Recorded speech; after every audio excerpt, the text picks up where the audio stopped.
was just kind of like silly and fun, and we were laughing and feeling weird and all that kind of stuff. And I remember at one point just having my buddy's 6-string bass on my chest laying on the ground, and I was just slapping the lowest string and feeling the bass rumble through my whole body, and I was just like, oh. But the whole time during that trip, forgive the rant, please. It's gonna take a minute, but so the whole trip, the first time, I felt as if I was kind of standing on an edge of a cliff, and that something seriously infinite and crazy was on the edge of this cliff, and that the next time I was going to do it, I was going to effectively jump off the cliff. And so I fasted for the entire day. I didn't eat a thing. Didn't eat mushrooms until like 3 a.m. I was up since 8 a.m. the day before, and I grabbed as many grams as I could get my hands on. And I told my friends I wanted to really go into it deep, and they were like, yeah, and they even gave me more of their share. I probably had around 4 grams. And I went into this trip. And more crazy, laughy, silly things went on. Like, it's there's a euphoric kind of fun aspect to it for sure. Yeah. Then I had this feeling like this. It's almost like your conscious voice, like the voice of your conscience. That's always like oh, you're not doing that right, or you shouldn't be doing that, or you should be doing this. Like the angel and devil on your shoulder kind of thing. It's like the conscious gets a microphone, and it's like, "G'day, can you hear me now?" And it's like, "Oh yeah, I can hear you." And so it's like, "You need to go to your room."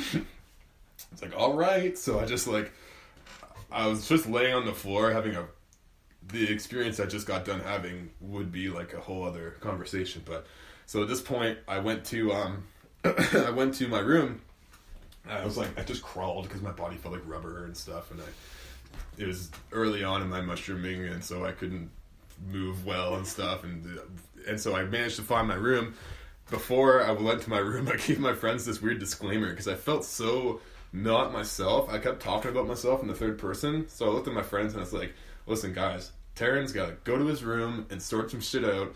He's gonna be fine. He's gonna join you in a while. Don't worry about a thing." So I went and they were like, good enough. I went to my room, and I as soon as I got in, I started crying my ass off, man. Like I was just like shaking. I was like, whoa,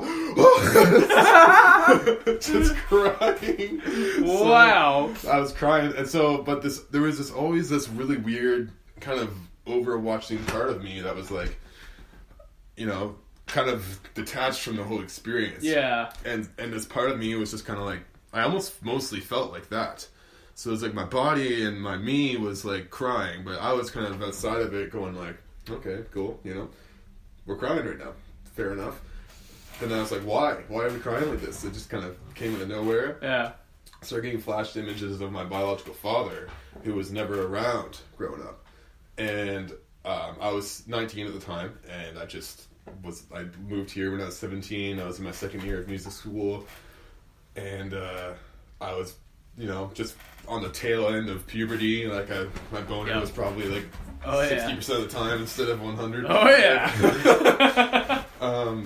And so I was telling myself this story at the time that like my father, the whole like, oh, that fucker lost the chance to get to know me. Fuck him. I don't need him. I'm fine without. I'm better without him. Never needed him. Screw him. I played like the contradictory kind of hypocritical, like, I hate you enough to be able to say fuck you, but also I don't need you. I never needed you. It doesn't bother me.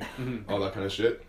And then, so when I was just like fucking crying my ass off, and then I asked why, and this vivid image of my father came to my mind, and I was like, oh, I get it. Like, I actually am not over this at all. Like, it's something I've been carrying with me my entire life. Ever since I was as young as I can remember even having a fucking individual coherent thought, any sense of sentience, I remember, I know exactly what it's like to absolutely hate somebody. Like, just hold such intense resentment for someone that, like, because to him, like, the story I was told was, like, he was the reason my family wasn't together. He was the reason that, we were in shit shape financially or whatever was the case. And he was the reason things weren't as good for us. and he was the reason I existed at the same time, and he also wasn't around, and I just couldn't understand any of these things, and eventually I like just started playing the whole teenager over it angry thing. I simultaneously like had a mohawk and was playing in metal bands. It was like it found its way out in thankfully a very productive way. 100%. No, it's a great way to channel those things. It's a great conduit. Yeah. So anyways, after I just realized all this shit, the whole like, I think it's the Buddhist saying like, hating someone's like swallowing a hot stone and expecting the other person holding on to it. Yeah, holding on to it, or drinking poison and expecting the other person to die from it. I realized how poisonous this like resentment and anger was, and I was just holding on to it my whole life, and it was literally just, I buried it deep enough that I wasn't even conscious of it at all. And so I had these realizations, and I came down from the trip, and lots of other shit happened on that trip. Yeah. But that was a big kind of takeaway. Yeah, that's a big takeaway. So I was reflecting about it, and I was like, man, wowee. Ooh-wee. Oh, jeez. Exactly. Yeah, no, that's amazing, actually. Cause just to wrap it up, I actually managed to track down my real dad's email address, and I sent him an email because I realized I gotta at least put the ball in his court, or I won't feel good. And so I sent off the email. He got back to me within the hour, and I was basically, the email was just like, I just had some crazy realizations.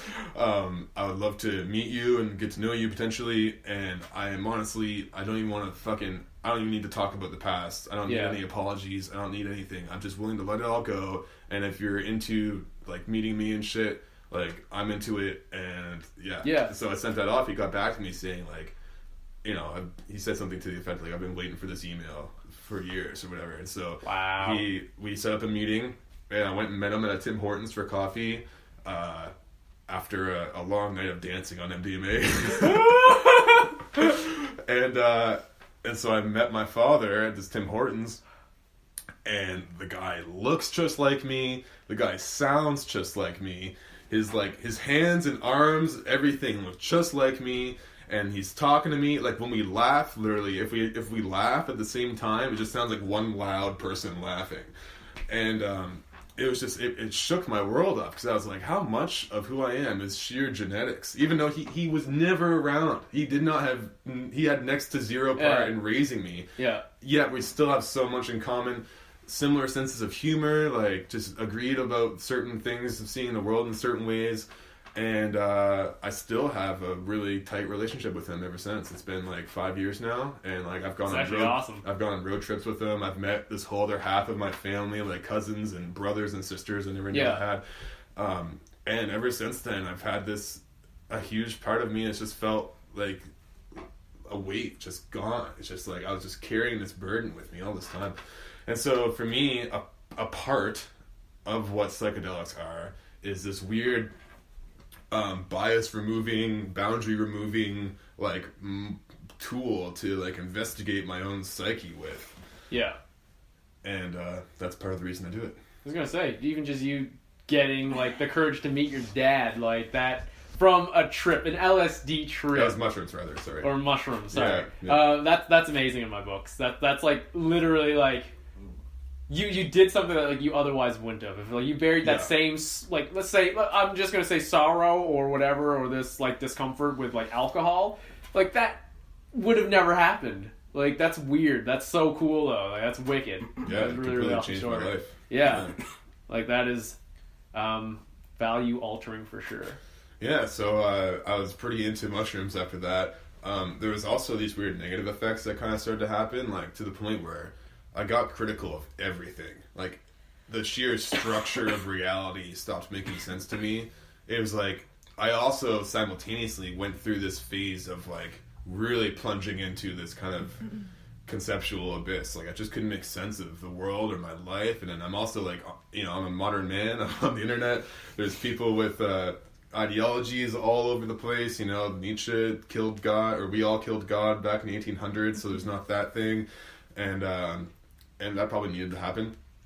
And I just hope we figure out a way forward that integrates all these things. And anyways, like fucking shit did not make any sense to me for a while either afterward. But you know, I can't look back on it all without seeing the sheer immense value it had for me personally and subjectively. It changed everything for me. And one thing that I always kind of had an intuition of was to like listen deeply to whatever that voice was that told me to go to that room during the trip, right? That's the same voice that told me to go on the road traveling across Canada. It's the same voice that has been guiding like every move I make ever since, and I don't think about other things really other than in a weird strange way though, like it is like kind of this inseparable part, like it is your own psyche in some shape or form. It's just you're kind of using like the mushrooms or the LSD as like a conduit to kind of reach it, but it's like it's there. Like is there any other way that you could like access that same, like what really changes like when you're on mushrooms that like gives you like, I guess such like it transforms, let's say, this dirt trail to this consciousness to a superhighway. Like how does that metamorphosize? Like how do you? For me, it's something like you get to have a half dream while awake. Yeah. Like your unconscious mind gets to kind of play with your conscious mind while you're in this experience. And so like for example, like while I'm doing, if I were to like give a fucking gross summary of a trip, because I've done it enough times to kind of notice, I'll eat, basically I'll get a bag of mushrooms, I'll eat until I just can't stomach it because they make you nauseous, and which I feel like is kind of like the price of admission, you know what I mean? Yeah. And so I eat until I can't stomach it, and I usually just try and eat it raw. I'll have like some tea and honey and just sip to rinse my mouth out, with water too, and then I'll find a place to just do this, basically, like just lay down somewhere or sit down somewhere, and then there's this phase of coming into the trip where my body feels all rubbery and I just feel sick, and it's like, oh, what? And then the walls start breathing and things start swirling around. The definitions and like your depth perception can be weird. Like I've had trips where I start seeing eyes, everything's made of eyes, or just like all shit just starts to get funky, you know? Yeah, no kidding. And then so shit just goes like, whoa. And then there's always this early, it humbles, like the first thing that happens to me is it humbles me. It's just like, don't you fucking forget who's running the show here, or how small you are or something. It humbles me. It takes chunks out of my ego. It hurts. I become painfully aware of like all of my recent transgressions. Like I just go through this, like cause say I do it 4 times a year, so like once every 3 months roughly. I'll just review those last 3 months in like the negative context. I'll just be like, oh my god, that one time I did that thing or said that thing to that person or whatever. It's just like, then while that's going on, the world's just crumbling around me and I'm feeling like I'm gonna puke and I'm just like atoning for my sins and I'm like, oh god. And then that lasts for like, it usually takes like 45 minutes for it to even kick in, and then that kind of, there's like this half hour-ish kind of phase of that, and then I kind of I break through the other end, I stop feeling nauseous, I start kind of feeling more like myself, and a big tip about, psychedelics is like, you have to let that happen, like it's gonna, like it pulled me into my room to deal with my daddy issues. It's gonna want to take you to the depths of. It's gonna want to take you into hell. You first. say it like it's the third person though, but like. Well, it feels that way when you're there. Yeah. I'm not gonna try and assert any kind of like objective validity to that. Yeah. I just found it interesting the language that you use. It's very natural. Like it's not like that's just what it's like. I do feel like your experience is like in that moment is like it almost feels like a third party or a third force like is acting upon you almost. Even though almost it probably is you in some strange way. It's like you augmented by it in some way. It's what it feels like. It's like, and so you have to like let it do what it's gonna do. Yeah. And you have to also know beyond any shadow of a doubt. Like you have to actually really know. And the way I knew starting out was by listening to people who had done it lots. Yeah. You have to know that it's gonna be okay if you've prepared properly. Like, and I mean, just like making sure like you're in your room or something. You're in some place you feel safe. You know, no one's gonna come barging in on you or anything, or unless that's what you want or something. You can just do this shit at fucking Oshiega or some stupid shit. You can, but nothing against Oshiega, man. Yeah, I never started because I have partied on shrooms before, but I never did that until like I'd been doing